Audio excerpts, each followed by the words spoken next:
You are listening to Something Rather Than Nothing. Creator and host, Ken Vellante. Editor and producer, Peter Bauer. Hello, this is Something Rather Than Nothing. I'm Canary Teely and I'm guest hosting for Ken for today. As soon as he invited me to guest host this episode, I knew I wanted to invite Nicholas Tamagna onto the show, and I'm so excited to introduce him to you all. Nicholas Tamagna has risen meteorically in recent years and is now one of the world's most fascinating alto singers. Highlights of recent seasons have undoubtedly included his Metropolitan Opera debut in 2020 as Narciso in Handel's Agrippina, alongside Joyce DiDonato, Maestro Harry Bickett, Kate Lindsay, and Brenda Ray, and the performance was broadcast in cinemas worldwide. Also, the role of Polinesso in Handel's Ariodante at the Israeli Opera, participation as Ermano in the multi-award-winning CD recording Gismondo, Re di Polonia, the opera by Leonardo Vinci, on the Parnassus label, and extensive concert touring. His Bayreuth Baroque debut as Timagene in Vinci's Alessandro nell'Indie, and his spectacular interpretations of the Handel roles Ruggero in Alcina at the Halle Handel Festival and Tolomeo in Giulio Cesare at the Göttingen Handel Festival and at the Netherlands Reisopera. In the 2023-2024 season, the countertenor's outstanding projects include the role of refugee in a new production of The Flight at the Staatstheater Oldenburg, the title role of Orfeo in Gluck's Orfeo ed Euridice at the Israeli Opera, his San Francisco opera debut as Armindo in Handel's Partenope, the role of Casimiro in Caldara's Il Venceslao as a tour project and CD recording, and many more. Nicholas, I'm so excited to have you on the show, and thank you so much for joining us. Thank you for having me. Yeah, so anyway, let's dig right in. I have so much I want to ask you, and I will launch right in and ask, what are your earliest memories of the arts and performing? Okay. Well, it's actually been a part of my life since before I even came out of the womb. I'm pretty sure about that. My mother was actually a singer. Continues to be a singer, but doesn't do it so much professionally anymore. But most of my childhood was traveling on tour with her. She and her sisters were basically a cover band. They did pop rock music, and I traveled with them in a big blue bus, sort of a la Partridge Family, if anyone knows that show from the 70s. And I was a little band rugrat, basically. So I was already on the tour life at a very young age, and was exposed to the arts in this sense, watching my mother and my aunts perform. And it was kind of a family operation. My father also did a bit of the booking and helped with the sound a bit in the back with the engineering of the sound.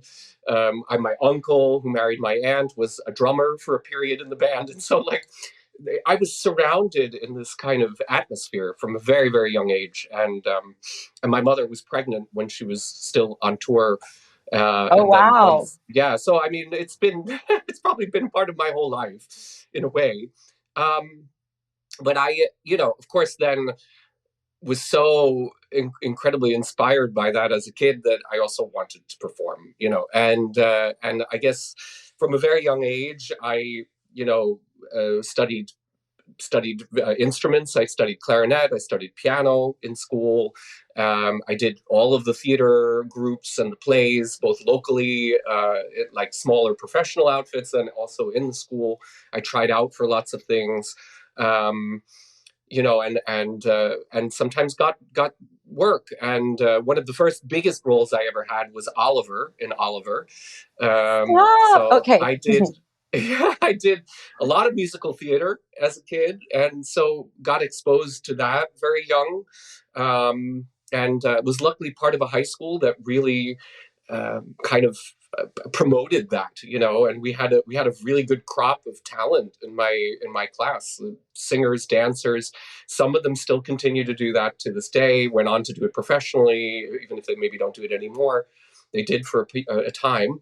And yeah, so I was very lucky. And I guess also growing up in New York is also a really good place for somebody who eventually becomes an artist, because you're from a young age able to go to so much culturally. And I was lucky that I had that advantage, that I had a family that recognized that interest, brought me to see those things, and that we had the means to do it. And so although we're in a family that had a lot of money, there was always money for, you know, um, cultural events and enjoying life that way. So, and appreciating the arts. So I kind of lucked out in all of that, that I had all these experiences from very young. And yeah, and and then I studied, of course, did a lot of singing. I didn't really officially study till I got into university, but at a young age, I was already singing and getting sort of training through the small community theater and theater works I was doing in the school with the teachers and mentors I had in the school, who were all amazing.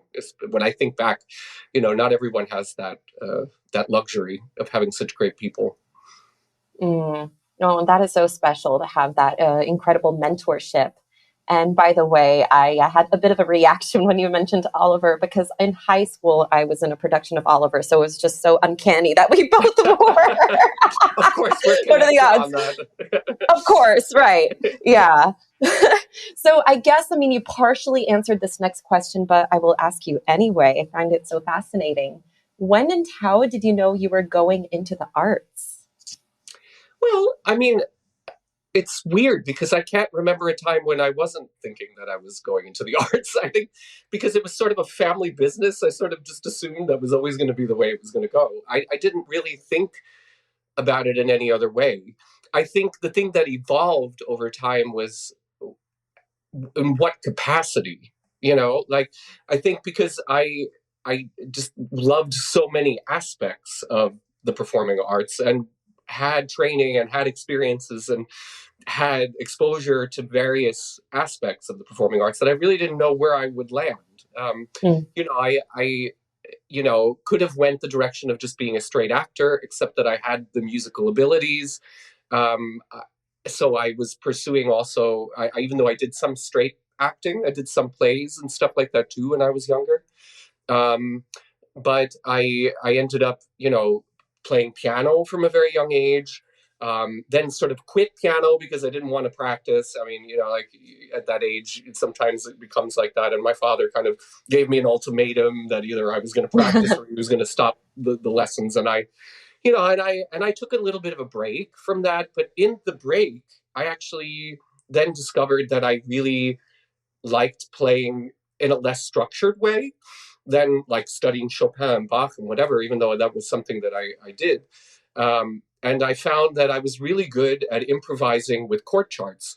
So, because I really liked doing Broadway and that sort of thing, it sort of lended itself to that. And I actually, for a period in high school, did some, and early 20s, I did some cabaret work as a Oh, pianist. wow. So I was playing for singer friends of mine, and we did a few shows that way. And so I had some experience with doing that as well, being kind of a musical director, as it were.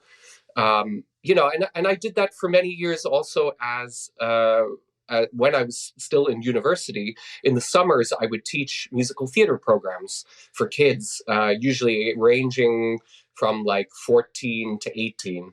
And I did this one program for many summers on end. And there I would have to like improvise and play the show at the end that they would actually co-create, the students would create and use music from pre-existing shows.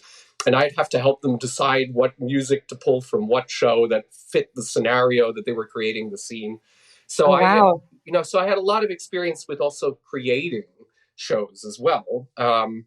And studied a little bit also on my own, some composition, though I never really went to pursuing that full time.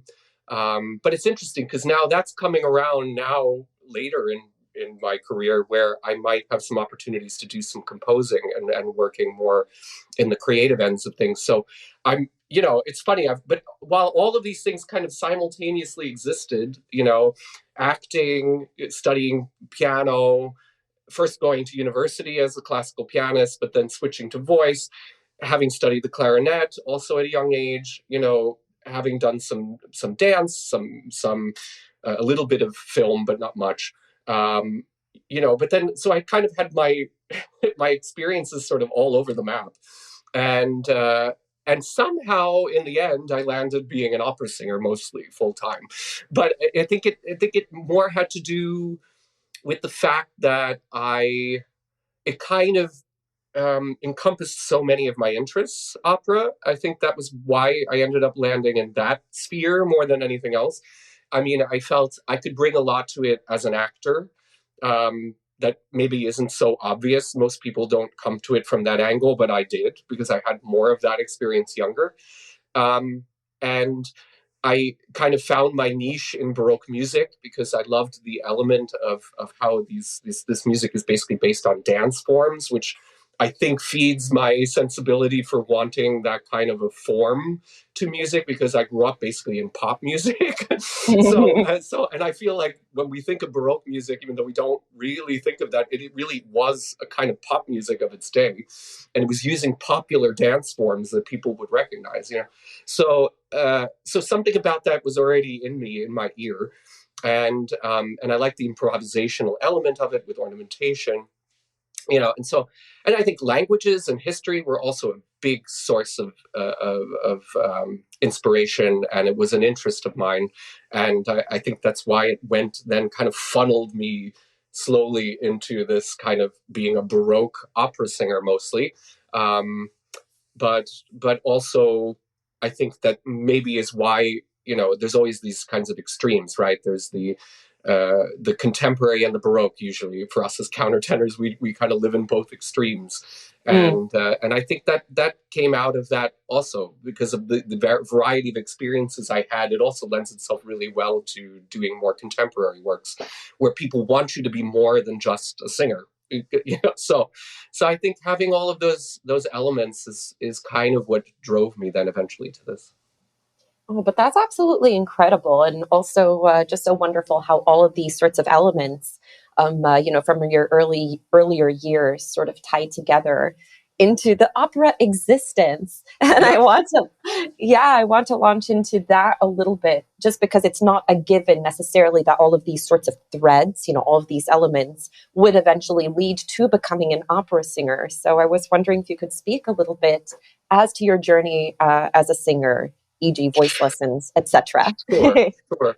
Um, so, like I said, I did do a lot of musical theater. So singing was already, in my background, and of course, learned a lot growing up with a mother who sang, and so there was a lot that was just sort of a little bit from birth already in my ear. And my mother was always of the band of the three sisters.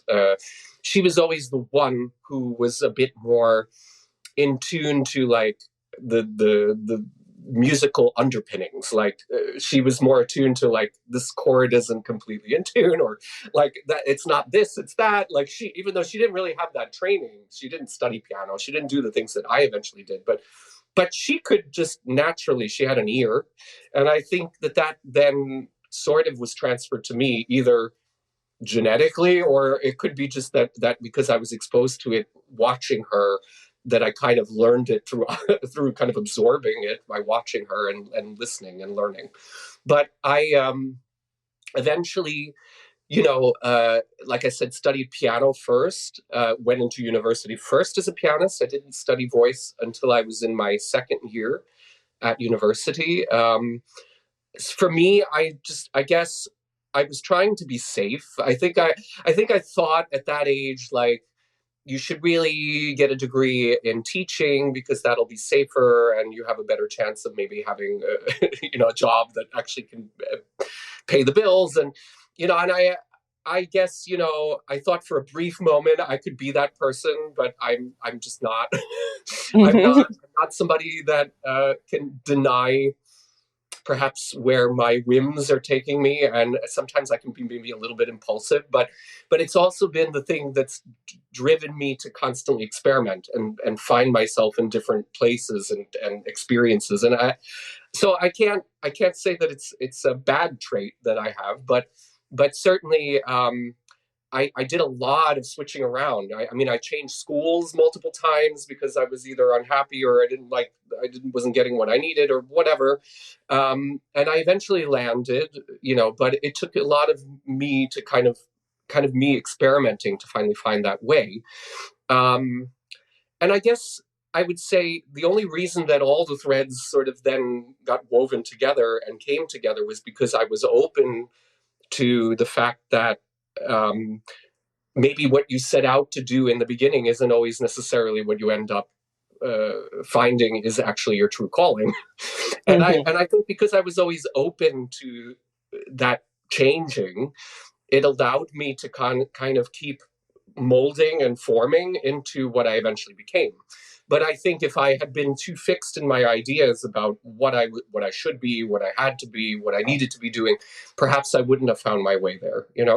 So, but of course, it's a risky thing. Not everybody feels comfortable with living on that kind of an edge all the time, and I got very comfortable with being in that space, and continue to be to a certain extent, even though I may get older and more settled in my ideas about what I want out of life and what I want to do. But I still think there's a huge part of me that's constantly thinking and open to the fact that that could change in any minute. So, Hmm. and I don't think I'm done evolving. I don't think that me being an opera singer is the last iteration of who I am as a person, as an artist. I think that will change again.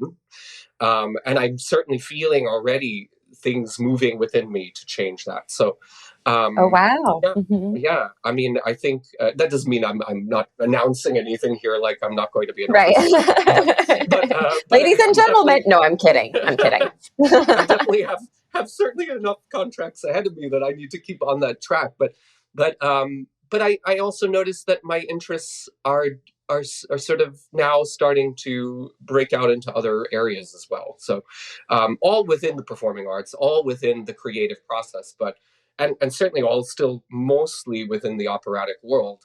But I feel that there are other roles I can play, and I've already started to experiment with that a little bit. I've done some directing. I've done, I've formed a company here along with other friends in Germany that we're doing a lot of contemporary works. We're opening it up to contracting new composers for commissions, and trying to also create a program to help support singers who want to come to Europe and start a career here. So, there's multiple projects going on side by side, aside from the roles that I'm learning and performing in various places around the world. So I have to constantly keep engaged and busy with all of that. So I find that much more interesting than just um, kind of staying in the same track all the time. Yeah, but I mean, it's just really incredible how you've sort of maintained that malleability. And I will say it seems to be working very well for you. So, Yeah, yeah. I think yes. I think Mhm. I think that's a key. I think if I had to give any young artist basically any kind of advice, I think it's that don't get too fixed in your ideas of who you are, because I think that can change dramatically, and sometimes if you're not open to it, you'll miss opportunities. So there's a lot. I think that the reason that I came to where I am is because I was open to the fact that I I could be something else at any moment. I mean, one very big one is that changed kind of earlier on, but not as early as maybe I would have wished.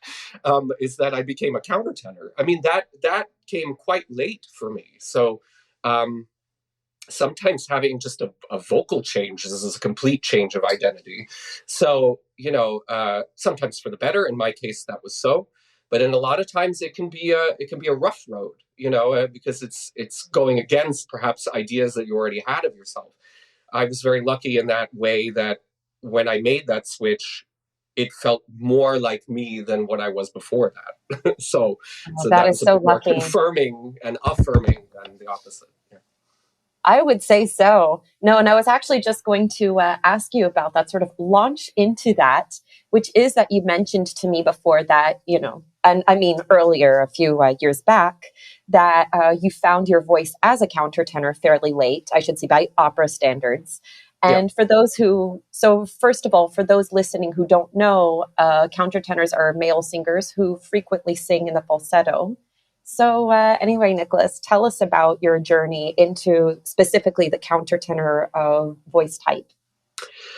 Yeah. So, I kind of had a long period where I was really just sort of without a very specific fach that you could say. I didn't really know what my voice type was, my fach, as we say. And it took me a long time to kind of figure that out because, when I was younger, of course, I did musical theater, which, standard musical theater, a lot of it sits in the kind of barytenor range. So it's sort of Like this. baritone tenor for those listening and who don't Yeah, know. so there's not this kind of specificity of vocal type like there may be in more of the operatic repertoire. And so I was doing a lot of stuff where I was stretching my voice, which of course, malleability, again, this topic, it's great, but it also made it difficult for me to sort of identify with what it is that I needed to hone in on technically with my voice, given what I actually am. And part of doing classical voice study is finding efficiency in the voice, efficiency in the use of your body, and a kind of refining of tone that meets a certain kind of traditional standard, right? So there's a difference in that versus just trying to sing with perhaps what's your natural voice in a more of a either pop or folk setting, or trying to fit a tradition of musical theater which may call for certain things in the voice that either are innate to you or are not, so it kind of depends where you land, how you train your voice. And it took me a long time to kind of figure out what I was. I did a lot of musical theater, like I said, but I was never your traditional, what I would say, 21st century musical theater singer. With I the belting perhaps and everything. Yeah, I was not going to be able to do that. Like that's not something my voice liked to do naturally. I think it would have been a very hard technical road for me if I wanted to become that. And it never felt, yeah, I've always been going for the path of least resistance when it came to that. Like, I don't want to go down a path that's going to take too much out of me to try to figure out how to do it. I want to go with something that feels natural to me so that I can already begin to hone the more kind of expressive artistic elements, as opposed to having to get all of the basics, like that just don't function in my voice in a natural way. So for me, musical theater didn't feel like an option because my options were limited in that repertoire. There's not a ton of singers that can just sing standard Rodgers and Hammerstein or something like that. I was too old fashioned in my way of singing, which I think that was a lot to do with also my upbringing. I grew up with a grandfather who played all the standards basically, and I learned from him to sing that music by watching all the old movies from the 30s and 40s and 50s, and so Aww. that was already in my voice, in my ear, right? So that would have been difficult for me to go into a more contemporary musical theater route. I found I was singing, of course, in university. A lot of times, the programs that you do, especially in America, they will funnel you more towards a classical genre, and so I had to learn that. That wasn't something that was maybe necessarily so natural or so innate, but it wasn't also so far away from standard musical theater, which was also very much based on operatic, operetta singing. If you look through the history, it wasn't so far away from that. So that makes sense that then my ear, my voice, my body could attune to that better. And yeah, and then while I was in university, I kind of discovered that. Of course, you know, nowadays maybe there's a little bit more openness to the idea of what a countertenor is, but at that age and at that time, there wasn't so much that would have led me to being a countertenor. I mean, there were already countertenors on the market. Of course, we had, it was already a voice type, and it had already in the 80s and 90s begun to grow, right? But even by the 2000s, you're talking not very long. It hadn't been at that point maybe like 20 years, 30 years that countertenors were really on the market in that way, in an operatic sense. So they came out of church traditions and things like that, but it was a different style of singing. And to use it in an operatic way was relatively new. And there were only a couple of generations before me at that point. So you're looking at a kind of relatively new sphere, and most of the teachers that were teaching in the universities at the time wouldn't have really known to push me in that direction. Like, wouldn't have been their first thought. So you're going to teach the voice in the traditional modal sense. Your voice has already changed. It's lowered as a man already who's gone through puberty. So you have to kind of figure out then, what do I do with that voice? Am I a baritone? Am I a tenor? And for the beginning, it was more tenor, I think, because I could get into that zone of my voice with some ease. But the older I got, the lower it got. And actually, from the beginning, it was always that low. It was just I kind of learned how to manufacture a higher tenor sound, but that didn't make me a tenor. So I think, it got me a little bit tied up in knots as I got into my 20s.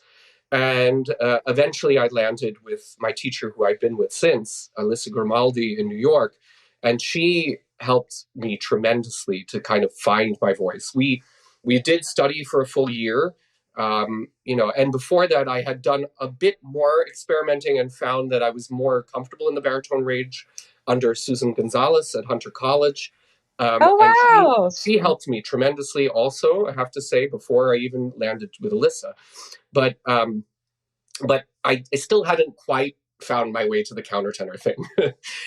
and that only happened when I then was with Alyssa, and I guess with her felt a bit of a freedom to explore that for the first time. I hadn't felt that before that, not because any of the teachers wouldn't have been particularly open to it, just it didn't come up. And it was just my own journey that kind of brought me to that. And at that point I was already with her, and she was probably one of the best people for that, because she was also she's one of these teachers that's very malleable and open to the idea that maybe she doesn't know what you are, and maybe we need to explore that. I came from a lot of studios where I felt a little bit more hemmed in and fixed, I think, in especially before Susan, and I had a lot of trouble kind of getting out of that box, because I didn't belong in any of those boxes that they tried to put me in. So yeah, Alyssa finally kind of gave me full access to that, and then I brought it in one day, and she kind of, I don't even know what I said. I had no repertoire at that point. I was not a countertenor, and I think I sang Lascia Ch'io Pianga, which wasn't even appropriate for my voice type, but I could sing it because I knew it. It was in my ear from the movie Farinelli or something, and I think I just sang it on a whim, and she just looked at me in awe, and she was like, I don't know where that voice was for what that voice was for the last year, but that's your voice. And I think, and then from there we just kind of refined it and kept experimenting with it and seeing what it could do. And I had perhaps in some ways some luck, because I think that the fact that I had to cycle through so many different voice types before landing at the countertenor voice, I really kind of know my voice inside and out. Like I know what it's capable of, what it's not capable of.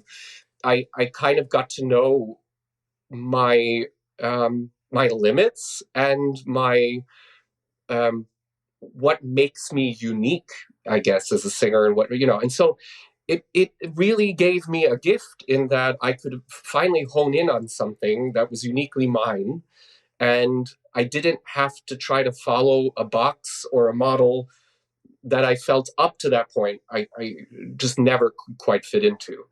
And so, yeah, I mean, after changing many schools, many teachers, finally landing in squarely in the countertenor range, I finally felt I had the full um, palette of colors to play with in the voice that I didn't have before. And I knew what I wanted to hear, what I wanted my voice to do, but couldn't do it.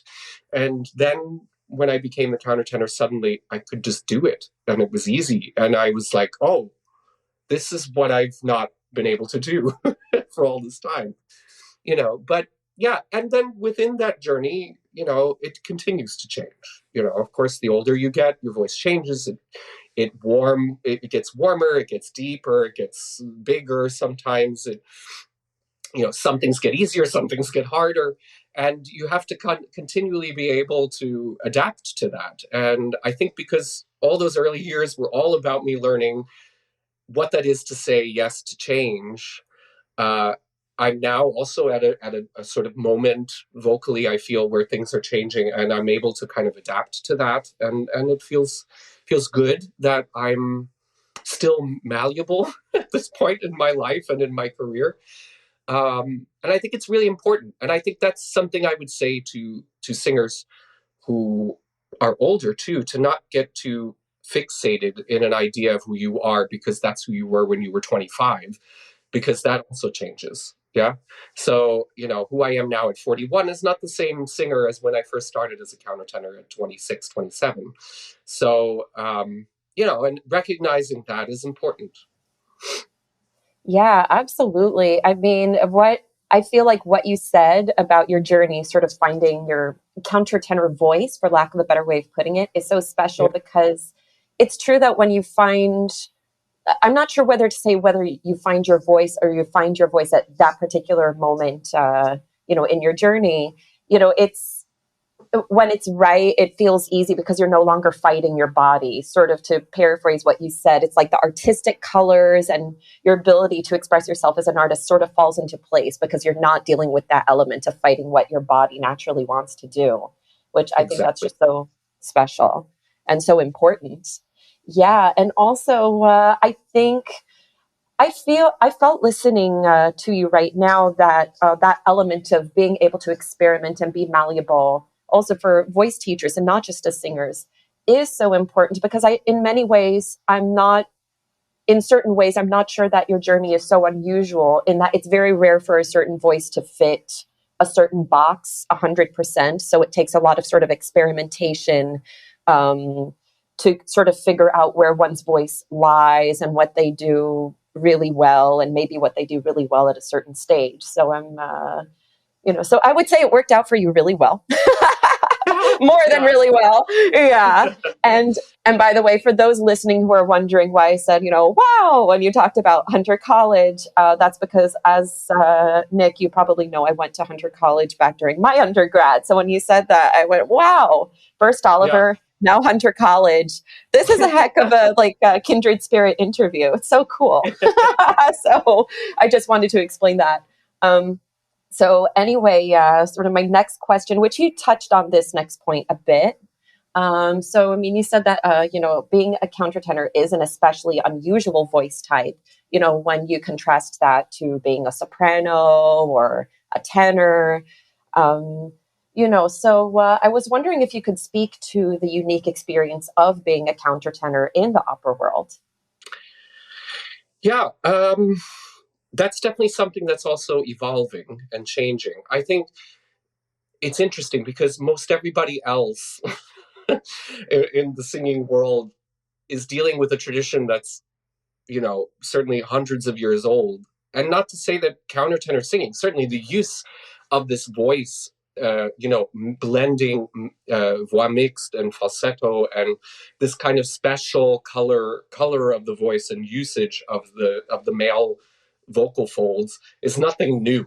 It's been around for a long time, hundreds of years. I mean, if you look at historically, won't go into a whole history lesson here, but it's been historically used in many different ways and facets over time, called different things over time. revered than despised at many points, and so it's not something that's necessarily new, but in terms of the modern opera world, it's not a voice type that's been around very long in that capacity, So this is a thing that makes it kind of then a unique experience being a countertenor, because one of the issues is that we are never going to be standard repertoire singers. One of the biggest problems is, and like you said before we started this interview, it's like, anytime anybody has to introduce me, half the titles that they're going to say that I performed or recorded or have done, like nobody's heard of. Yeah, so for those who don't know, right before we started recording, I just wanted to check with him with Nicholas some of the opera titles before I introduced him to say, is it really this? Is it pronounced this? Because they are very obscure. So it was just so funny. Because I'm always living in the fringe of either Baroque, and there, of course, there's some standard Baroque things that everybody knows, St. Matthew Passion or Messiah or whatever like that. These are things that we all sing as well. But of course, the things that get highlighted often are the unique things that you do in your career, and sometimes that tends to be operas and works that people have forgotten. That's certainly become a big staple of my career, is to unearth things that have never been performed, to recreate, works that have been forgotten by composers who are either only known in the fringe or known for only one thing, or completely forgotten. Often happens as well. So, and that's a really exciting thing, because it's almost like it's new again, because there's really no point of reference half the time. I mean, there's a tradition that we uphold as specialists in the genre. There are things that we understand from our years of experience singing perhaps more well-known works by contemporaries of the same composers, and it isn't so far away from that stylistically. But there are, of course, you start to sing a new composer and you realize this is a different voice. You can't sing Caldara like it's Handel. I mean, it's a different, it's going to have its own unique thing, but there isn't this huge tradition of many generations and a huge pool of singers who have sung Caldara's works that we can draw on their wealth of experience and knowledge. So, a lot of us who have explored this repertoire are still alive, and we're still experimenting and still looking through the works and figuring out how to perform them in a way in this current world.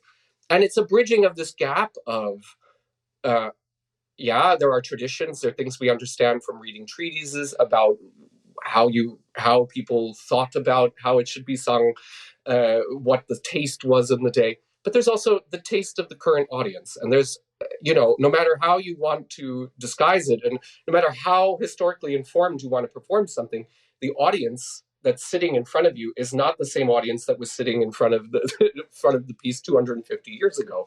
So you can't possibly expect that they're going to be able to absorb the work in the same way that the audience then would have absorbed it. So a lot of times we have to do that job of bridging the historical understanding of the work, where it sits in its time and its place and its style, and the current audience, and the breadth of repertoire that's happened from then until now that influences the current public's ear and expectation.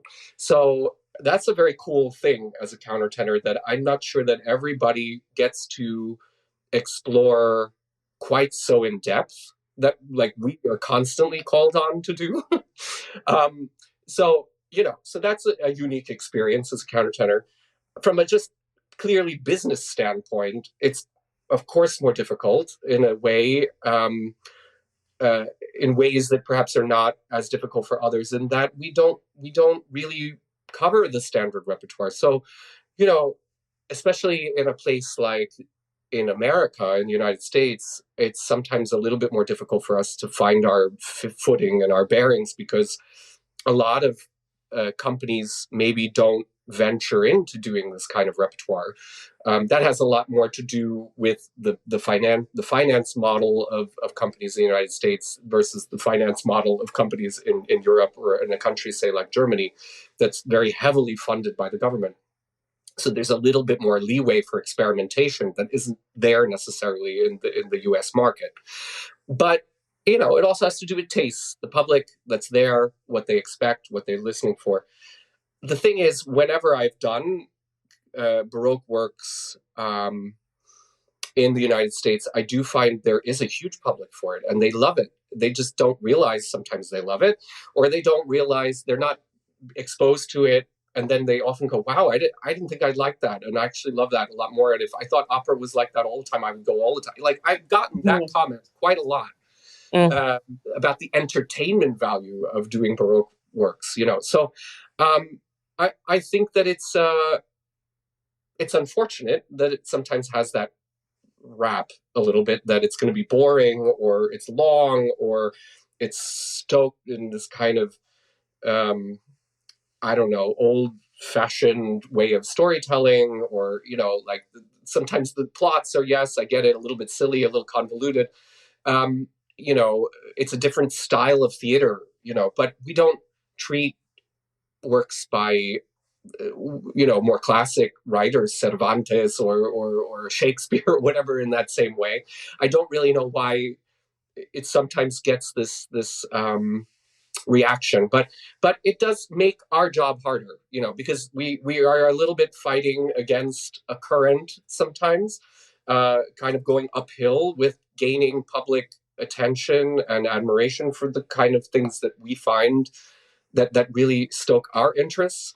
But yeah, as performers, as countertenors, as Baroque specialists and artists, so there is that element. But we do get to also have the added challenge of doing a lot of contemporary work. So we are also on that frontier of exploring new ways of using the voice, new ways of telling stories, new ways of creating theater, which often puts demands on us that maybe wouldn't be put on somebody who can just sing, 3 million Carmens in a season and be happy. So I wish, and to that point also, and like you said, you go through my bio and you're like, oh God, he did this and he did that, and there's so many various things. I don't get to repeat things very often, and that's something that's a little bit unfortunate sometimes. I feel I don't get the opportunity to necessarily do the same roles over and over again the way I'd like, um, just because the opportunities don't present themselves. And some countertenors have had that luck, like, or they might call it a curse. In the case, I think maybe Christophe Dumont would say it was a curse that he had to do Tolomeo so many times. I think that's Tolomeo and Handel's Giulio Cesare. So exactly. I think it's public knowledge that he's like, no more, I don't want to do it. But he became known for being that, and he did it so many times. But I haven't had that luck in my career, in that sense that I get to repeat things quite as often as I'd like.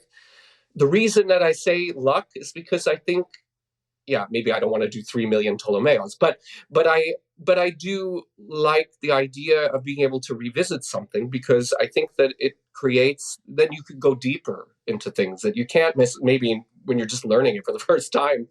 The first time anybody performs a role, it's exciting. It could be really great already, but it's going to be, I guarantee, a different level of maturity if they get the chance to do it again.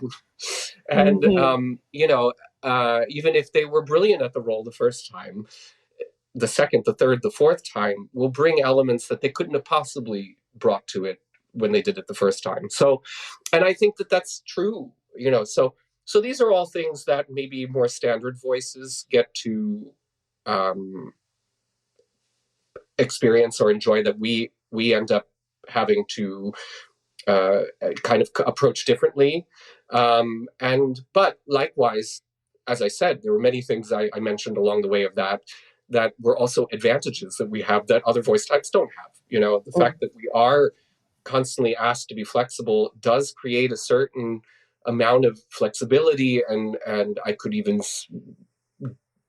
perhaps deign to say a virtuosity about our artistry that is asked of us, it does feel at times demanding, but it also challenges us to be better artists, I think, sometimes. So I think I'm very lucky that I have those opportunities. So yeah, everything has its disadvantages and advantages, of course, but being a countertenor certainly is unique. You can't say that it's much like any other voice type.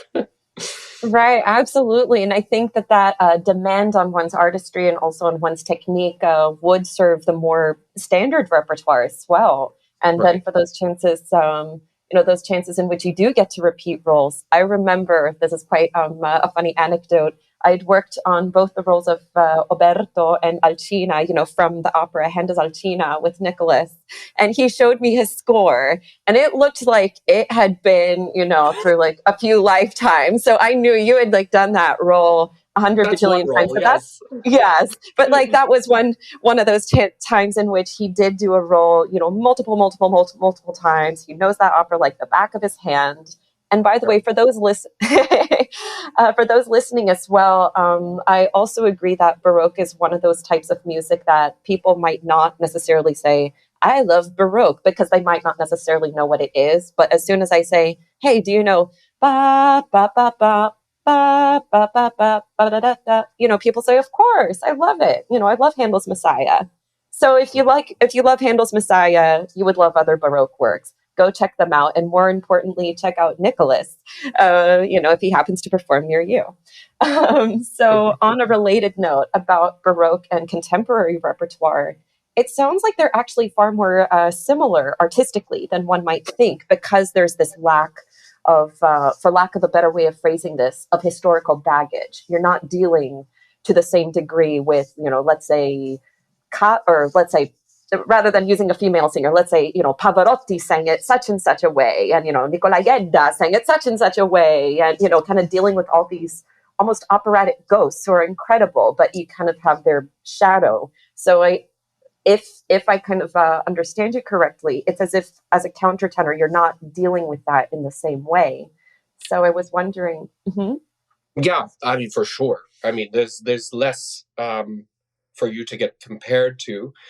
I will say in the standard Baroque stuff, because I, probably since I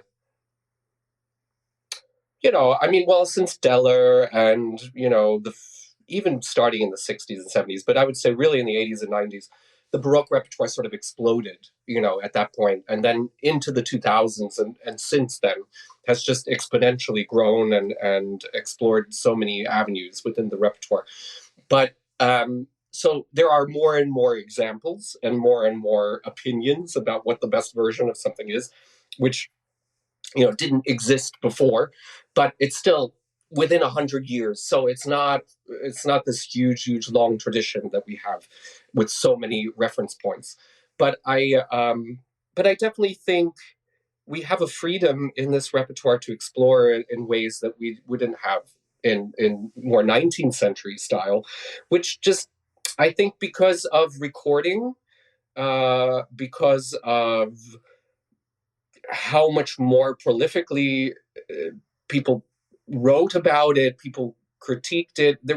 There isn't necessarily as much, from that period. Sometimes with some of these works, they're relatively relegated to the back of some room somewhere where nobody's seen the light of day of this piece, and we barely have any correspondence dealing with what anyone thought of the piece.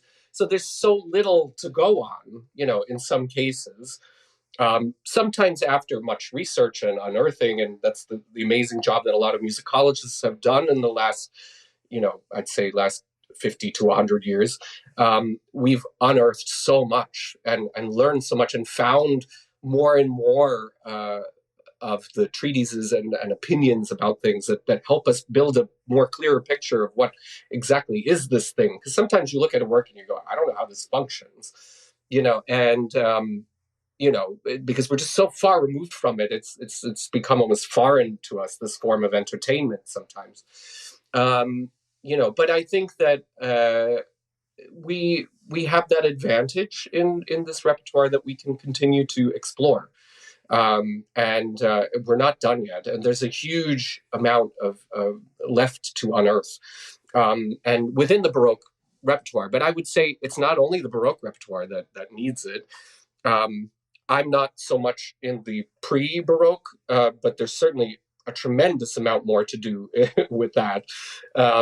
Medieval and Renaissance music. If I have some friends who've made it their work to really explore that stuff, and kudos to them that it really works for them also as artists to explore that and perform those works. Um, it doesn't quite fit for my voice. I've done some of that repertoire as well, but I feel like I'm more attuned to the 18th century, 17th, late 17th and 18th century works. But I also think that that's true of as we look further into what has to yet to be unearthed and explored. I think that there's going to be a lot more in the next decades of scholarship pertaining to classical works and putting it to practice. I think that that's an era that also has so many forgotten composers. I think, you have your behemoths of the era, Mozart and Haydn and all these, but there was so many.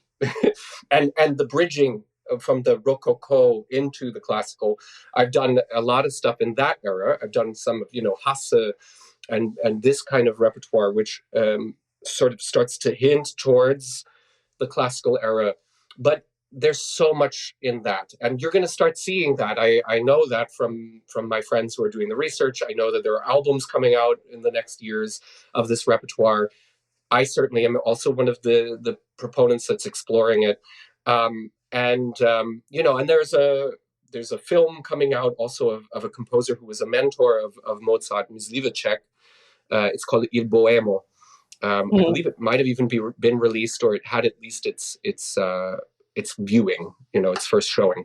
But it's sort of an indie film on par with, in terms of its exposure, it'll be a bit like Farinelli was, because it's not necessarily in a mainstream setting, but those who follow this kind of biopic films and stuff, that's something to look out for. But this is a repertoire that is going to continue to be explored and needs a lot more scholarship and a lot more exploration, and certainly much more practical exploration. And when I say practical, I mean recording, actually performing the works, finding ways to make them viable, performed pieces, and give an interpretation of that. So that's something that we get to explore. And then, of course, contemporary works is a whole other beast. There you're sometimes dealing directly with the composer. Everybody's got an opinion about what it should be before it's birthed, and you are there to kind of be the conduit, the vessel for everybody's ideas. And that's a completely different maelstrom for you as an artist that you have to take on. Sometimes it can be extremely exciting. Sometimes it can be extremely frustrating.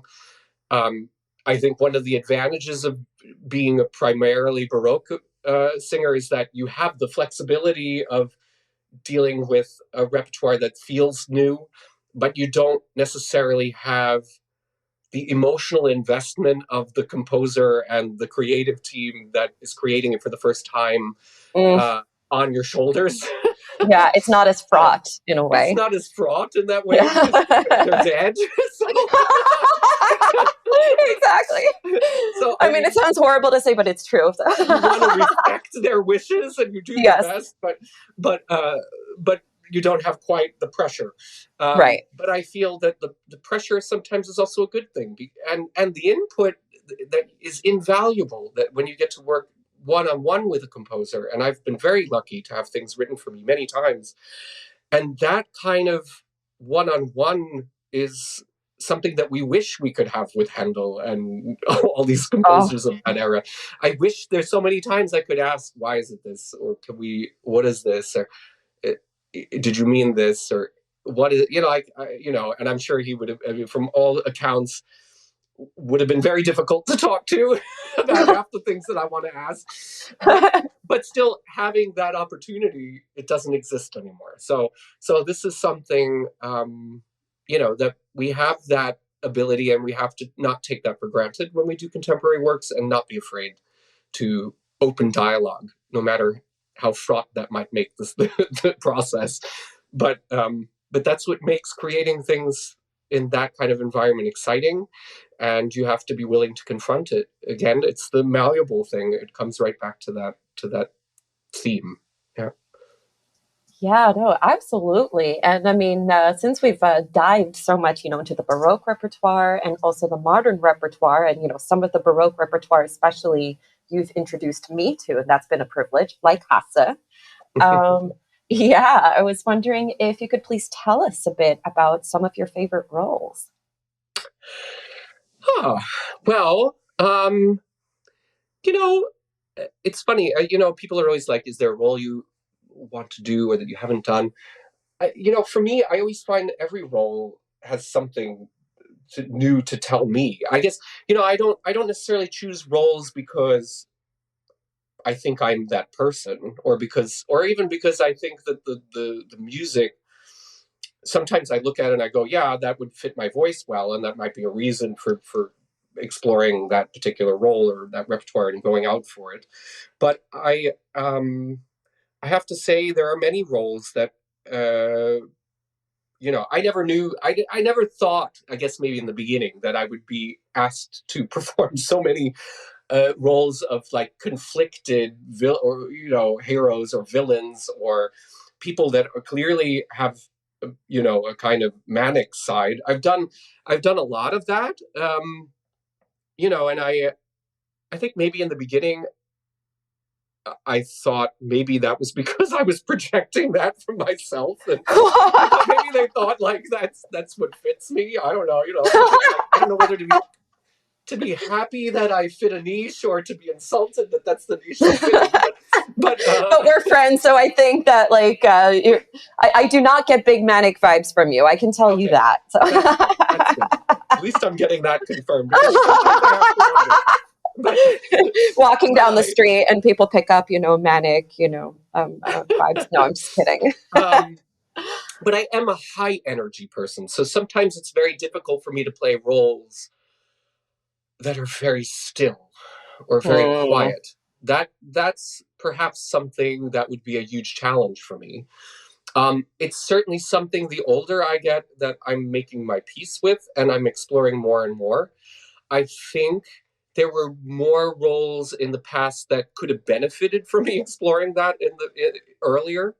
I think there are, now that I look back, I did a fabulous production. It required of me to be high energy, but I did a fabulous production of Giulio Cesare as Tolomeo with with um, uh, with George Petru at the Göttingen Handel Festspiel. And that was wonderful to play this kind of maniacal, extremely evil, almost cartoonish character. I think that's extremely exciting.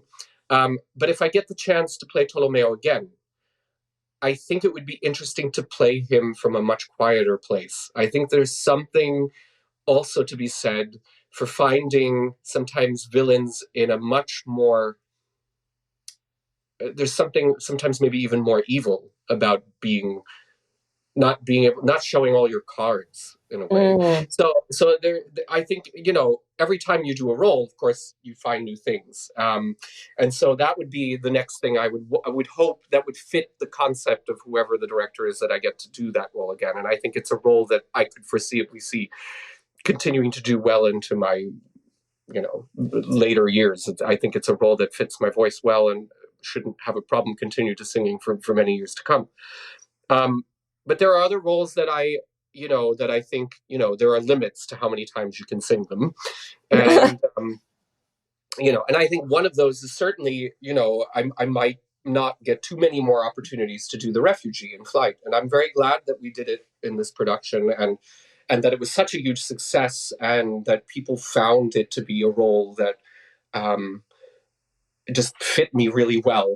But I have to say, it's a role that also costs me a tremendous amount. And I feel, at the end of it, I really was ready to put it on the shelf.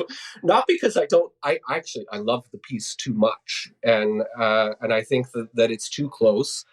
And sometimes there are roles, there's music that touches you too deeply in a way that you can't come out of it, and I the only thing I can say is luckily I have the music between me.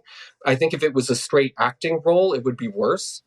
I, Mm. I think there's a chance that you could go so deep that it really does a number on you psychologically. But I think because you have to concentrate on rhythms and notes and vocal technique and things like that, it does put a little bit of a buffer between you and the emotional side of the role. So that helps. But sometimes, even within the operatic repertoire, there are roles like that no matter how hard you try to keep your distance, they will get their claws in you. Oh, And flight is a role like that, the refugee, and I'm very happy that I had the opportunity. I'm very glad that I got to do it and got to do it multiple times, because the first time I sang the role in Opera Omaha, I only had 2 chances to do it, and so this time I got many more chances to do it. But yeah, technically, emotionally, physically, on every level, spiritually, it's a role that I maybe won't run to sing again. I think if somebody offered me the opportunity to sing it again, I'd have a hard time saying no. But at the mm, same time, it's a bit like my kryptonite, I feel, the role. And, mm, and I think maybe that's what makes it so compelling, which is why it was so well received and why the public found it to be so touching and such an amazing production, from Kobe van Rensburg, also just beautifully designed. But yeah, there are roles that you have to know. Perhaps it's time to put away, um, for your own good, and and I think that that's maybe one of them. But there are also more and more roles that I'm happy to explore.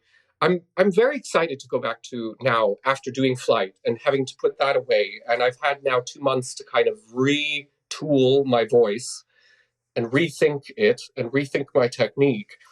And because flight is really a specific kind of technique. That's the other thing. Singing the refugee, although many people sing it completely normally, operatically, but I found the music calls on you to be much more judicious with your vocal color.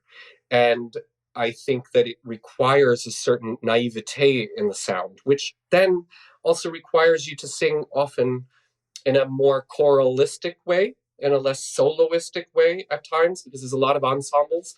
And it's inappropriate, I find, sometimes in the ensembles to be just bellowing away with all the vibrato in the world on something that doesn't. It's about tight harmonies and the intimacy and the melding of voices. And you can't sing that like you sing, other operatic repertoire.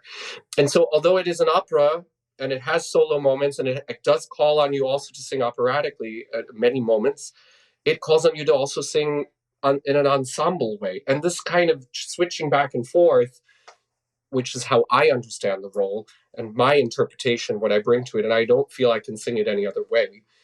It's a cost for me technically, and so I needed some distance from it afterwards, and I'm very happy to have the next thing be Orfeo, which is a much more lyrical, traditional way of singing, and but it's also put the mirror in front of me again and made me have to reevaluate my approach and learn to relax certain muscles that I feel maybe got a little bit tense in the process of doing the refugee, and yeah, because of the emotions and the sort of trauma that I think it sort of set into my body a little bit, I had to kind of re-explore my voice now. So Orfeo is a great way to do that. I feel like it's a good piece. It's sort of like how people always say, go back to Mozart.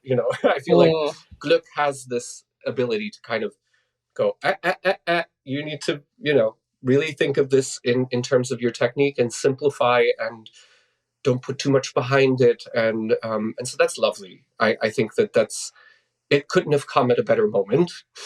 And it's exactly what I need right now. It's a nice challenge also to come back to it.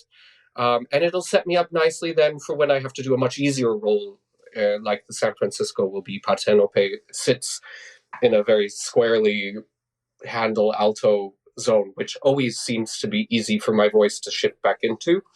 Um, but it's good that it's kind of a warm down into it to do the Orfeo in a way, because the Orfeo is going to have very bigger demands on me from a lyrical standpoint, but it'll also make me really focus on a healthy, open line in the voice, which is lovely to have that. That's a gift. Absolutely. No. And it's so fascinating how even within one specific voice type and one art form, the countertenor voice type in the opera world, there is so much variety in the different ways you use that same instrument, like those Yes. two flaps of muscle tissue in your throat, which is what the voice is, between, fly and Orfeo ed Euridice, Partenope. And it's just, there's such a variety there. And as Yeah. a matter of fact, yeah, so as you were talking now, I was realizing that actually as a countertenor, you get to run quite a gamut of the different kinds of roles you get to sing. You get to be to play heroes, anti-heroes, villains, and, all kinds of different characters when so many other voice types are much more archetypal. Like sopranos tend to be ingenues and tenors are the ardent lovers, bassists tend to be gods, kings, or the devil, so countertenors actually have a lot more of a variety of the different kinds of roles they get to play in the stories that they tell. So that actually leads to my next question, which is that what role is there for opera to tell stories today?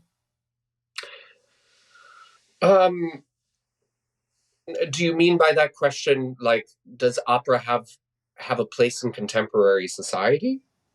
I believe so. So yes, and especially with more contemporary works, and also with Yeah. works that are being kind of woken up from more than sometimes 300 years of not having been performed. Well, I think that opera always has something to tell. It's to me, it's sort of a how to put it. It's an archive of humanity's way of telling story through song. So I don't, I, as I mean, paleontologists and sociologists and people, anthropologists, all these people who study things with human history, there doesn't seem to be ever been a point in human history where music wasn't a part of it. And I think that it's part of our nature. And I think it's part of nature in general. There's music in other species. We're not the only species that has, I think, music. I think our understanding of what is music is different from other species, but there's a sort of form of that in birds, for instance. There's communication through pitch specific um, sort of patterns, right? So that's really what music is. It's a sort of codification of that. And it's become very complex within the human species, and then has been used as a medium in which to tell stories. Sometimes those stories are universal. Sometimes those stories are pretty much going to forever be something that we have to tell. Sometimes those are stories that we no longer need to perhaps tell, like they're telling something that we no longer believe in, but it's important to remember them, because without, if we just decide that we're going to forget that there was a point in history where human beings thought that way, we run the risk of repeating it. So I think there's a place for this huge body of work forever in contemporary society, because it at once shows the universality, the complete, perpetual, unending nature of what it is to be a human being. That sort of seems to be timeless. There's certain truths about our experience that don't seem to change very much over the centuries.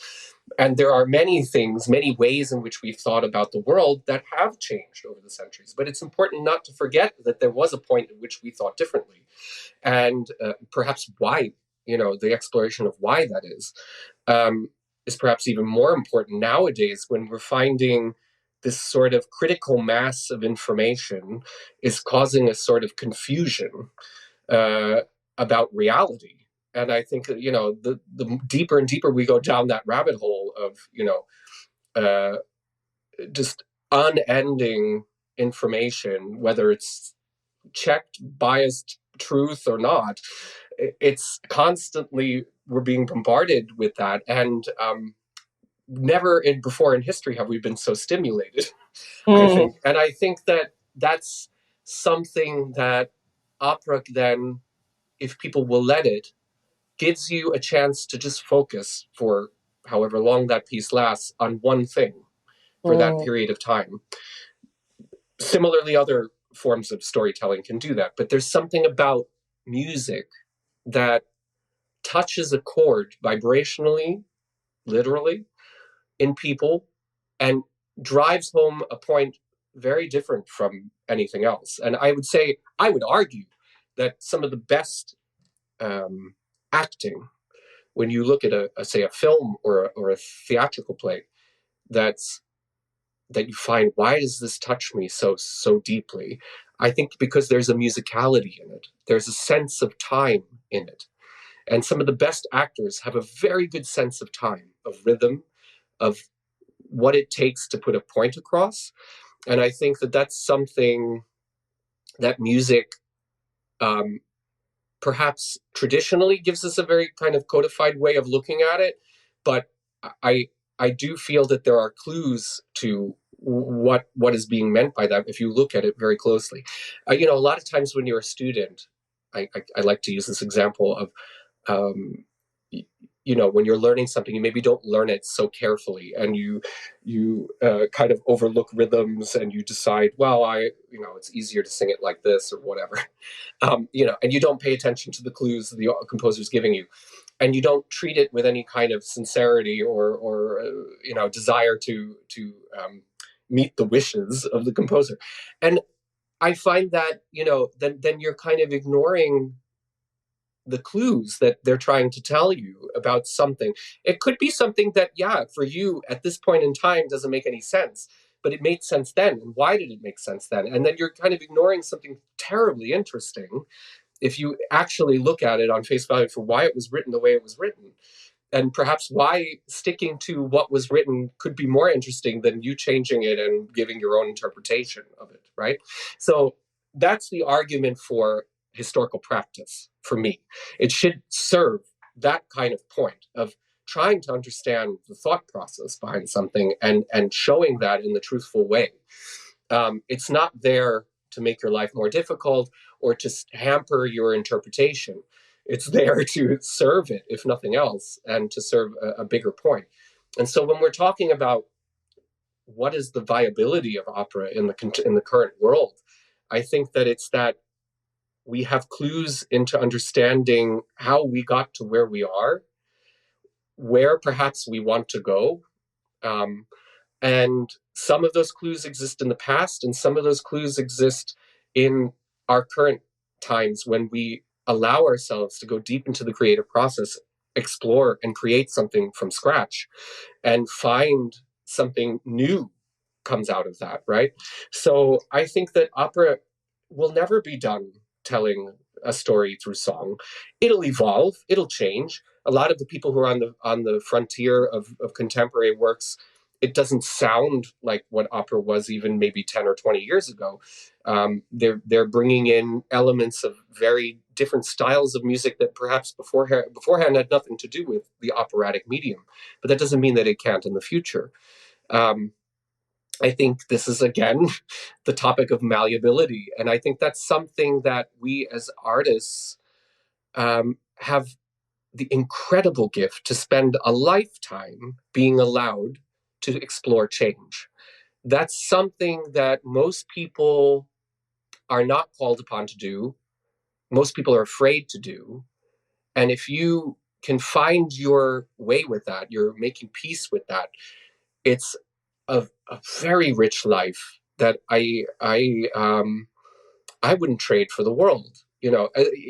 After all of the risks and the difficulties of being in this world, I'm not going to paint it like it's some beautiful thing. To be an artist, it's difficult. It's a hard road, but it's one that if you really see it for its true gifts, it can bring so much more rewards than all of the difficulties that it presents. It makes all of those things sort of trivial in comparison, So yes, I do think opera has a lot to still tell the world. I think opera will not go away. I think it'll transform. It'll keep changing as long as there are people that see the value in it.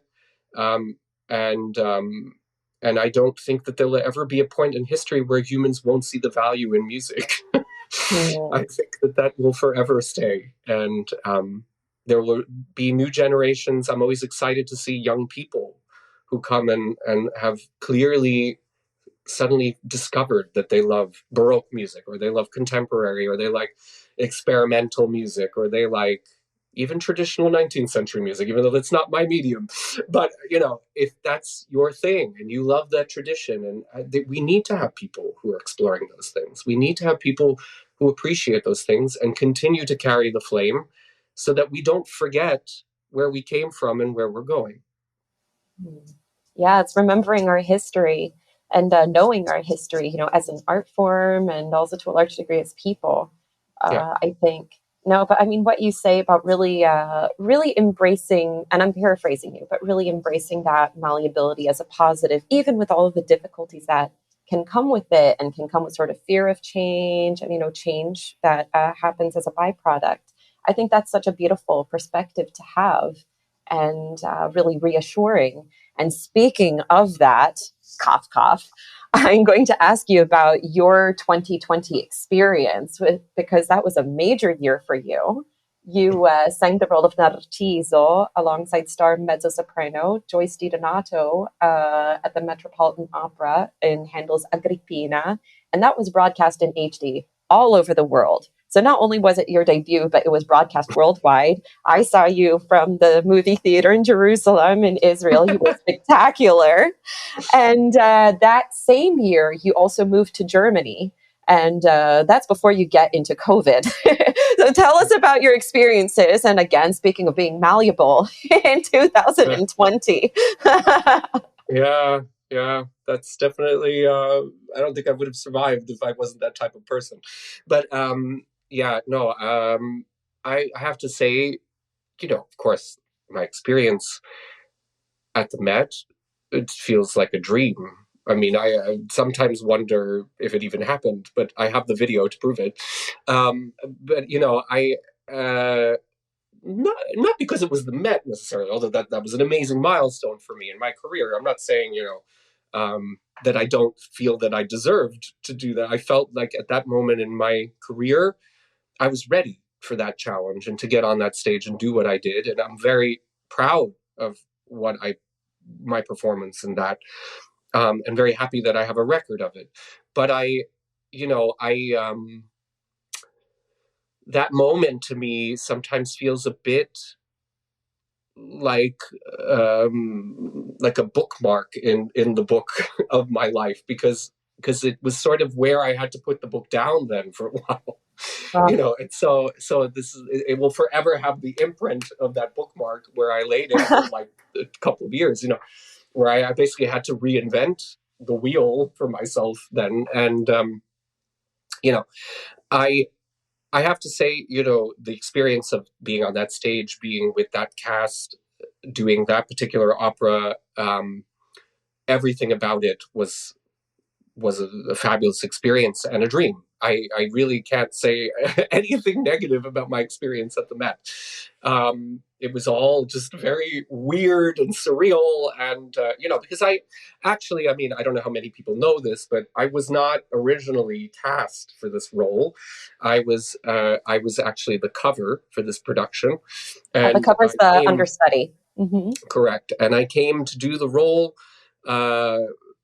as the understudy. And the first day I came in to do all my paperwork for HR and everything, and they basically said to me, "I don't know if anyone's let you know, but unfortunately, the person who was supposed to sing it was stuck in his country, couldn't get out, they couldn't get a visa. There was all these sorts of issues, and they said, at least for the first week, you're going to have to sing all the rehearsals." And I was like, "Oh, okay." And I had just come from covering A Midsummer Night's Dream at the Wiener Staatsoper, and didn't go on. So I had just had like a very long period of just sitting in a chair, not mostly not getting to do my job. And I was basically kind of desperate at that point to actually sing and do something, and although I got to rehearse a bit, but I didn't really get to do the part. And and I decided after that, I was like, after this next one, even though it's the Met, I was like, of course I'm going to do it. But I was like, I really don't want to put myself up for any more covering jobs. It hurts too much, my sense of pride, and I don't feel very good just sitting around doing nothing. So although I always, like everything, looked for the positives. I made the most out of it. I loved the castmates. I learned a lot sitting in that room, and took as much away from it as I could. But I didn't feel they were things I couldn't have learned if I actually hadn't done the role as well. So so that's in that respect. But so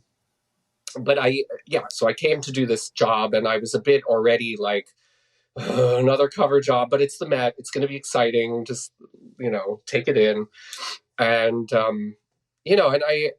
and so then when I knew that I had to do it the first day, suddenly, of course, I got a little bit anxious at first. I was like, oh. And so then I was like, okay. And of course I prepared the role, so I wasn't like going to show up unprepared, but I wasn't prepared in the way that I thought I was going to have to do it on the first day. Right, of course. But I was ready. And they knew that might be the case. So I think the pressure was a little off, that it didn't need to be 100% perfect, but it needed to be at least 99% perfect. And and so I was ready. And and I sang the first rehearsal, and Harry Bickett, lovely man and great conductor, and wonderful to work with him. Immediately afterwards, he said to me, he goes, that's how you show up, as a cover and ready to go, and I was like, oh, that's good. I'm glad he's happy. So, and then working then along with David, Sir David McVicker, it was amazing. And, and within a week, 2 weeks, then I was really ensconced in the cast and really giving all of my interpretation of the role, and making a lot of people laugh in the room, and that felt really good. And I really enjoy playing comedy. I don't necessarily get to do it as much as I'd like as a countertenor, but it's a lot of fun. And then pretty soon after that, a few weeks in, they basically were like, well, if this guy isn't going to show, or we can't get him here, this is not going to work long term.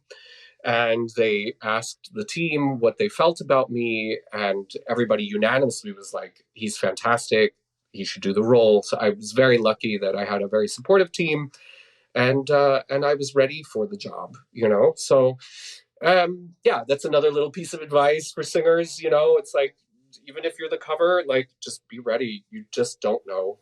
And it's your only chance to prove yourself. And if you're not coming there with all of your package to show, like your full guns, then it's you should treat everything, even if it's a cover, go big or go home.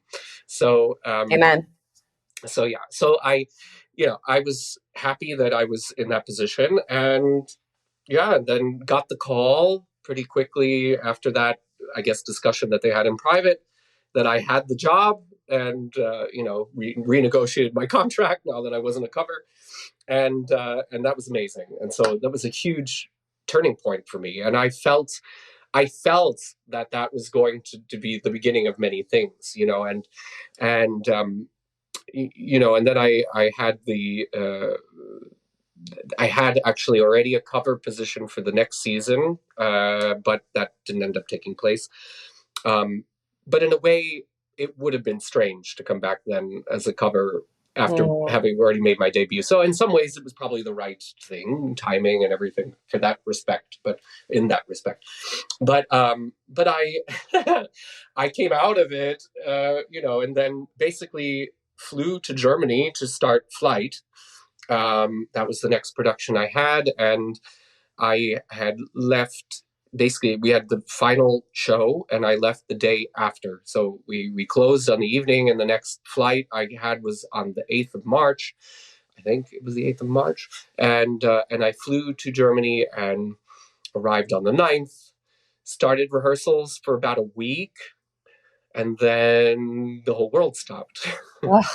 So, yeah, and then I didn't really know what was next. I kind of, for a while, was a bit in shock, of course, like we all were, I think.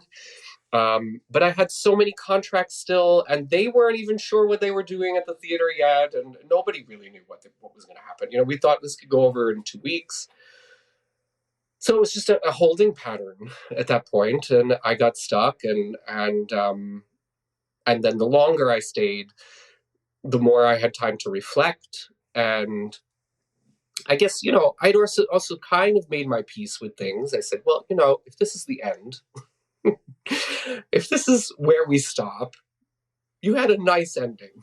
Like, this would it be okay if this was where it ends? You made it to one of your goals since you started this journey was to sing on that stage, and you had a huge success.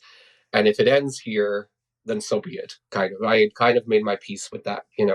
As the months drew on, and we realized that this was not going to go away anytime soon. And yeah, but then I kind of kept putting some thought to it, and I thought, well, am I going to stay in this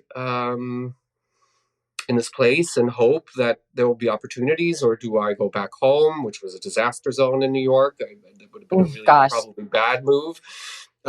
So I just thought, you know what, you better just stay here. And then I made friends. I already had some friends from when I did a Hassa opera here in 2017 and 18, in the same town where I was, in the same theater, Oldenburg. And so it wasn't like I didn't know where I was. I wasn't in a completely unknown place, but I didn't live there, so it wasn't my home. But I suddenly started to put down roots. I connected with people here. I started to do what I always did. I adapted. I was like, okay, that's the situation now, so what can we do?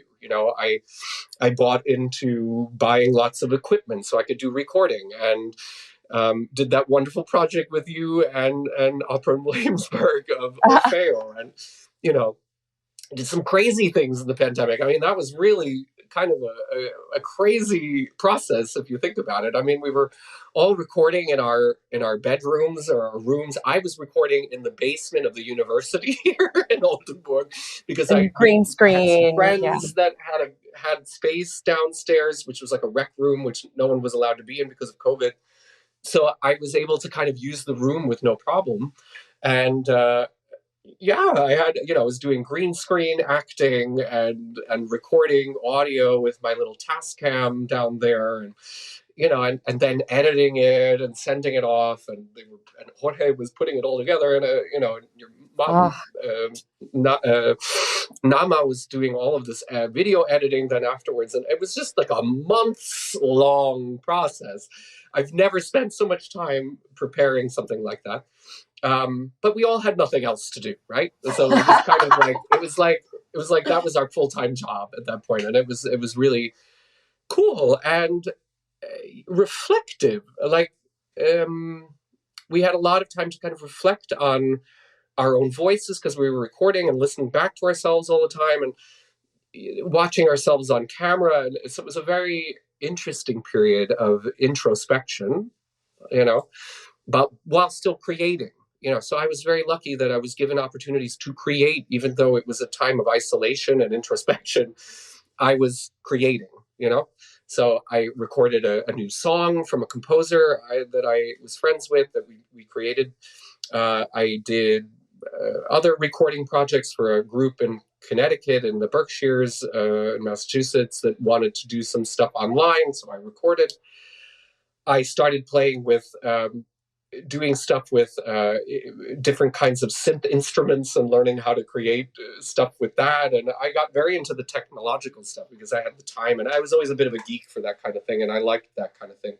So I got into that, and and then pretty quickly, I'd say within a year or so, came some performing opportunities here. And so I was lucky that I was in Germany in a place that had that opportunity. There were other people, especially in the US, that basically just never worked for 2 years. And yeah, that's horrible. Like, I didn't have that. I was lucky. I had, also financially lucky. I had, assistance. I had the money from my last job that was pretty decent from the Met, and I had, luckily a theater that supported me here, that paid parts of my contract out so that I could survive living here while I stayed. So I was able with that to kind of float my way. So, this is something that not everybody had, and I count my lucky stars that I did. And that's why I was able to do these kind of small projects and could keep creating and exploring. And then eventually, luckily, the theater world here came back much quicker than other places.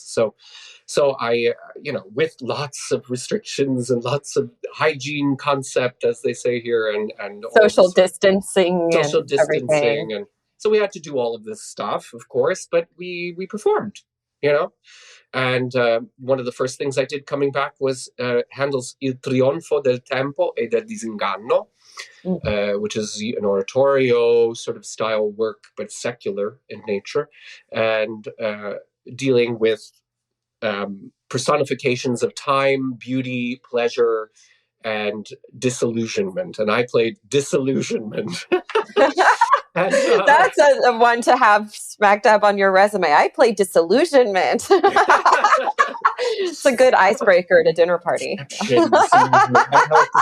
But it was, it was this very interesting role to play and interesting piece to do in those times, because it was also a very introspective piece dealing with people's attitudes towards time, pleasure, beauty. What is that? What are those things?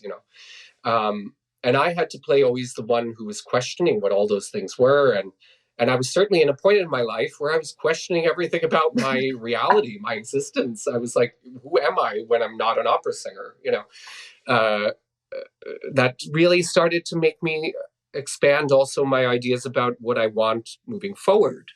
So I think that certainly was a very invaluable time. I looked at COVID. Yes, it sort of slowed the trajectory of my career down quite a bit at that point, but which it did for everybody. So I wasn't like I was the only one. But but what was unique to my experience, maybe that some people maybe didn't have the lucky opportunity to have, is that I was able to explore things in a very different way that I would have never had the chance to do if the world didn't slow down. Yeah. So so I look at that time as very precious. I think that it definitely was a special time for me. It presented lots of challenges. It was not easy. I'm not going to try again. Sometimes I think people think I'm this like ultra optimist and I have no sense of reality. But the truth is, it's not that. It's that I choose to recognize when there are challenges and disadvantages and things that perhaps are not what I planned. And I choose to just confront them, not from a place of negativity or pessimism. And I choose to just look at it like, how can we turn this into something else that I actually want to be a part of, that I actually want to do? I'm always sort of trusting that intuitively I'm going to know when it's time to walk away and when it's time to face something. And I trust that my inner impulses are going to tell me when it's the right time to do either or. I think it's that sometimes people don't listen to that inner dialogue, or they don't want to, or it's just, it doesn't feel safe to do that. And then there becomes a lot of resistance, right? And that's just something that I pride myself on being able to always be open to the fact that I don't have all the answers, that I know that there are things that I'm going to have to reface and struggles that will come, but that I can always adapt. There will always be a way. And if nothing else, COVID taught me that. I mean, there were so many things that came out of that were beautiful experiences, that were amazing, that taught me a lot, that I wouldn't have had if it didn't happen. So that terrible thing that happened didn't have to necessarily ruin my life, and it didn't.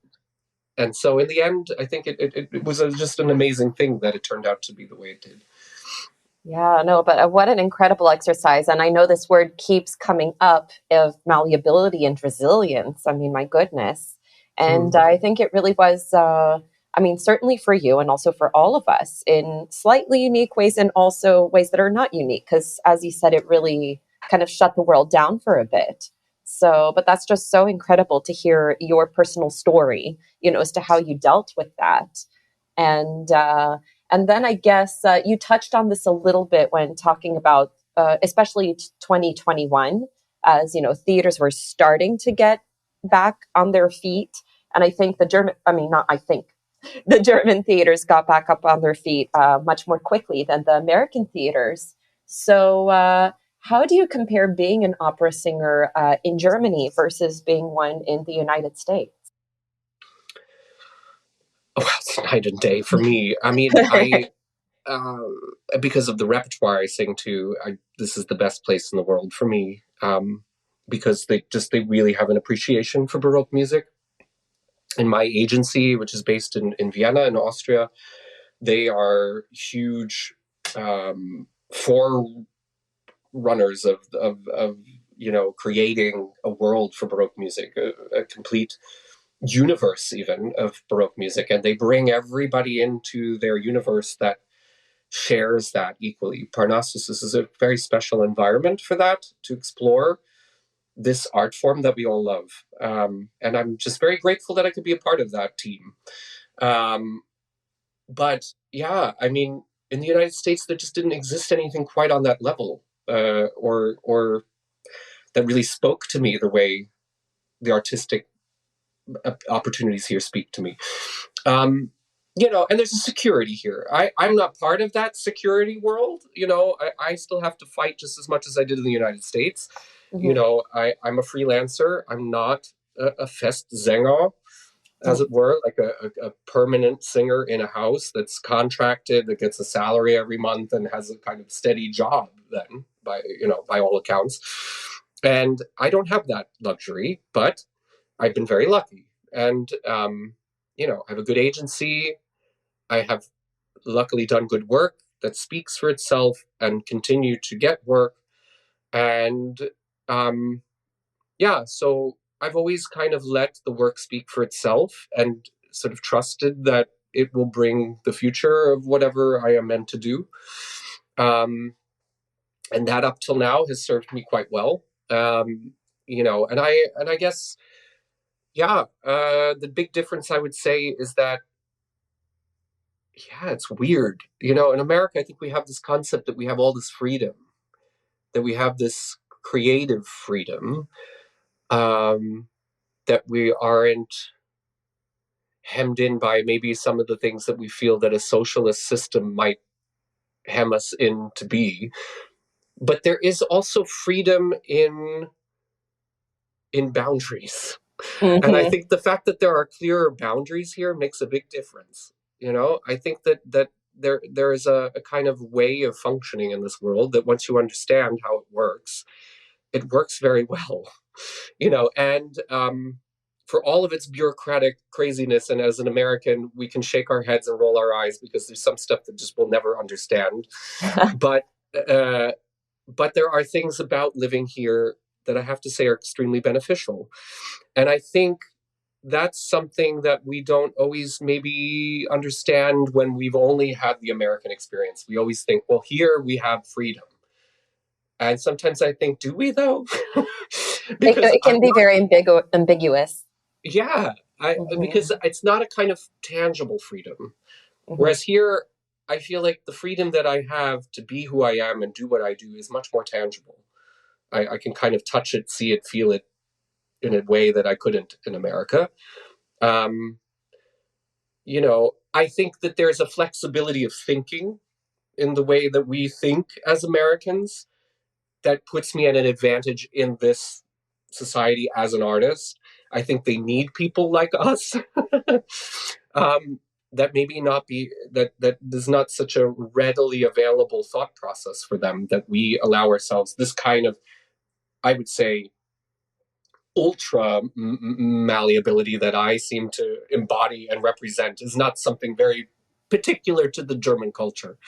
And, and so that aspect sometimes is a bit harder for them to embrace, as it were.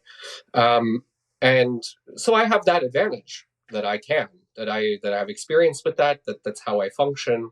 And that allows me to function within a very kind of more codified system much better. Um, because I kind of know how it functions, and then I kind of switch it up when it no longer serves me, and I go in different directions. So it's yeah, I much prefer being in Germany for that reason. But I do thank the fact that I grew up in an environment like the United States that encouraged a certain level of choice, change, malleability, creativity that I don't necessarily think maybe is as prized in the German culture within their education system. A lot of them talk about the kind of rigidity of their education system and how difficult it can be sometimes for people to see outside the box in German culture. And as an artist, that's invaluable. You have to be able to do that. Of course. And so it's yeah, so there's these two things. But I often think back to, I took a French literature course and a creative writing course when I was at Hunter College, actually, in French creative writing. And one of the things that the teacher was constantly doing was setting boundaries, which is also very French. It's a very European thing, like there's rules and we follow the rules.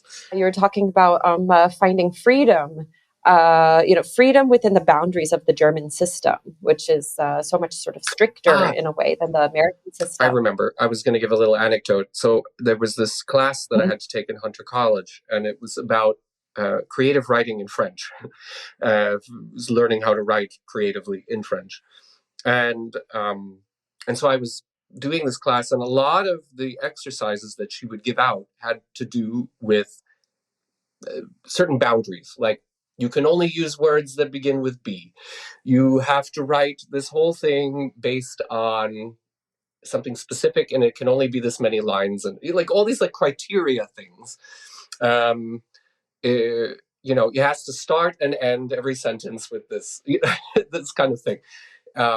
So that is a kind of interesting way of forcing creativity. And I think there's something to be said by having boundaries in a certain way that forces a certain kind of creativity. Because once you've set like where your parameters are, then you know exactly how much room you have to kind of move around in it, and you can better sort of discern what kind of picture you want to make because you know where the walls and the ceiling and the floor are. So there's a kind of beauty to that. And I often think about that class and what actually that class was about, because I never became a French author. But what I actually learned in that class was how boundaries can serve you to be more creative. And I think that there are certain things about living within the German system that you realize, okay, it's not like in America. You can't just like do that or do this. There's a system here. You got to work within the system. But there's a creativity that allows you to be within the parameters of that. So I think it was the getting comfortable with that, of course. And having had the experience of having, I feel like, growing up in the United States, sometimes no boundaries, is this kind of, it creates, an ability to sort of stretch your mind in ways that if you were constantly being put upon to only think a certain way, that you maybe wouldn't be able to do that so easily, So I got the best of both worlds, basically, by having grown up in the United States, but then adopting Germany as my home and learning how to live within a different culture, stretching my mind, stretching my activity, stretching my thinking, my abilities, in a way that only that kind of experience can do, So I feel, those are the big differences between the two. learning to live within the system, feeling the security of that system, but that security also means that maybe there isn't so much of a jump from how high you can go or how low you can fall. Everything kind of stays more in the middle, but that you get a bit comfortable with that, and you create new highs and lows within that system. Yeah. Mm-hmm. Yeah. What are your upcoming projects? Of course, we have Israel, which is the Israeli opera doing Orfeo ed Euridice of Gluck. Very excited for that. That's coming next. Then Partenope for my San Francisco opera debut. Very exciting. I have then in the summer preparing some recitals and concerts that I'll be doing, touring around in Poland, Germany, Austria, and recording a bit also. I have some things coming out. I have a CD coming out with Enea Baroque that we recorded in Rome. I also have another video and recording coming out of a contemporary cantata written for for historical instruments in the style of a Baroque cantata, but completely, reinvented basically with Rafael Fusco's music. Fabulous composer that I've worked with quite a lot, collaborated with. So I've got quite a lot of things coming out and coming up. And I've even gotten some stuff now on the calendar for 25.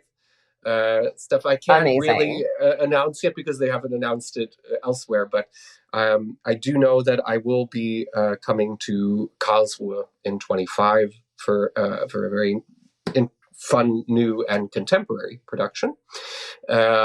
So that's exciting. And yeah, I'm continuing. I have some new projects with a composer from Estonia that we are planning to do in the probably late 24 period, and getting to go to Estonia for the first time. So that's exciting. So yeah, there's quite a lot kind of on the horizon. That is amazing. Yeah. So I'm so excited for you to announce your contracts for both 2024 or the rest of 2024 and 2025. So I'll be waiting with bated breath, watching my Facebook and Instagram to see. Yeah, no, I have to admit these next questions are sort of broader questions. So what is art? Wow. Lightning round. I'm kidding. Well, I feel like you can answer that if you wish or not. Like I kind of answered that already, but like circuitously. But I don't.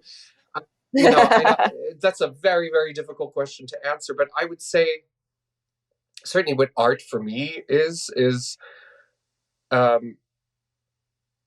codification of human experience that's either shown through a visual, a sound, a haptic, or some kind of sensory experience. Like, so it could be anything, though. Really, art is so malleable as a concept.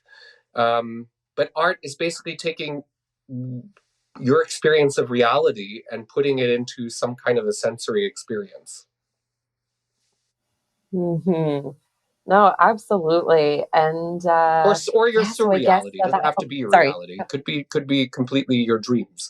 I'm not saying that it has to be a reality, but it has to be something that you've internally experienced that then you put into some kind of sensory experience for others. Absolutely. Like surreal. Oh, sorry, didn't mean to interrupt. No, it's going to like something surreal, dream experiences or mad scenes, scenes of insanity. Yeah. Oh, and then as per the name of the show, I do have one question for you, like one last question for you. And that is, why is there something rather than nothing? Well, that's a very good question.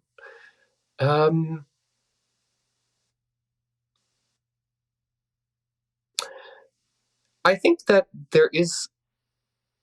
I think inherent in that statement, actually, it doesn't mean that nothing doesn't exist. I think what it means, though, is that something exists because there is nothing. So, but we choose something in this reality because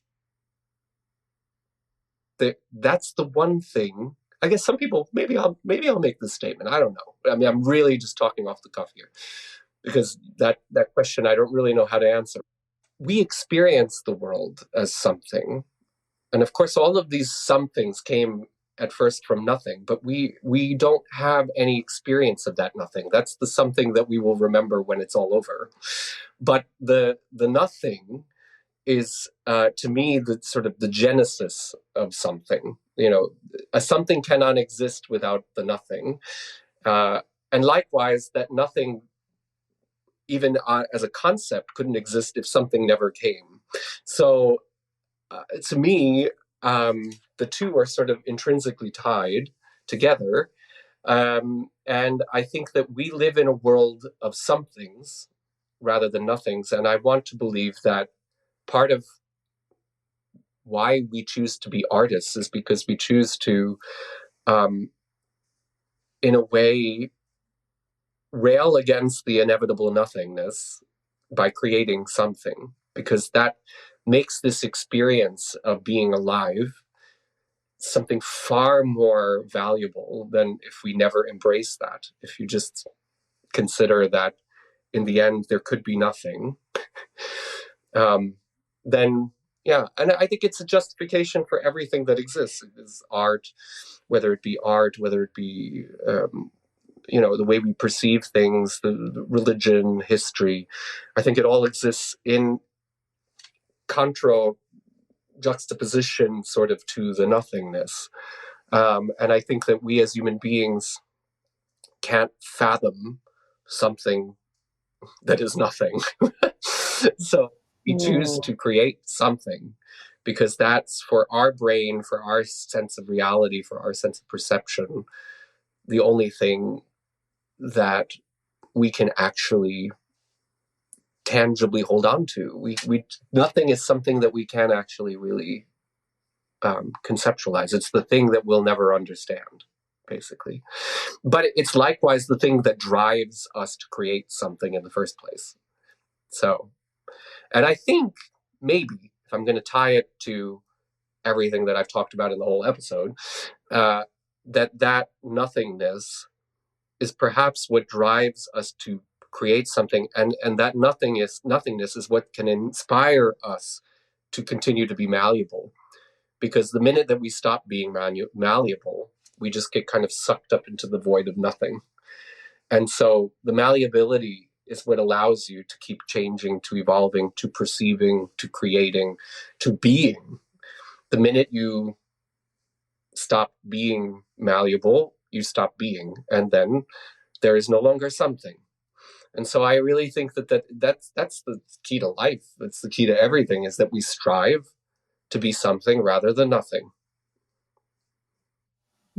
Yeah, and it's as if that malleability is the catalyst, or sorry, that nothingness is the catalyst to create something. Yeah. We're all sort of railing against the nothingness. Railing against the, what is the expression? Railing against the grind. No, I don't think that's it. Railing against the nothingness. Yeah. But seriously, all of my own silliness and kerfuffles aside, you are such a gem, and I love you so much. I think you know that. So yeah, thank you so much for coming on the show. I can't wait for Ken to, and Ken, I know you're listening, obviously. I can't wait for Ken to podcast meet you. I told him, Ken, you're gonna love Endless. So I'm so excited. And thank you so much for coming on, and have an awesome rest of your evening in Oldenburg and Toy Toy Toy. Thank you so much. For all the rest of this season. Right. Talk to you soon. All right. Ciao. Bye.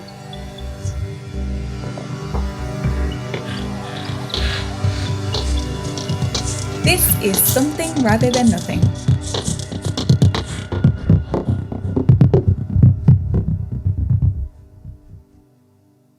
And listeners, to stay connected with us and our guests, visit somethingratherthannothing.com. Join our mailing list for exclusive updates and access to guest-created art. If you enjoyed this episode or any episode, please like, subscribe, and leave a review on your podcast platform. People really read that shit. Your support helps us reach more listeners and spread our community across the planet. This is a global show, and we like to give a shout out to our many listeners across the world, including many listeners in Canada, Spain, Germany, UK, Argentina, Brazil, India, Thailand, and so many more places. Be sure to follow us on Instagram at Something Rather Than Nothing Podcast for behind the scenes content. And the best way to help the show is to tell your friends about us. If you love it, they'll love it too. Tell your friends who love it. We love you.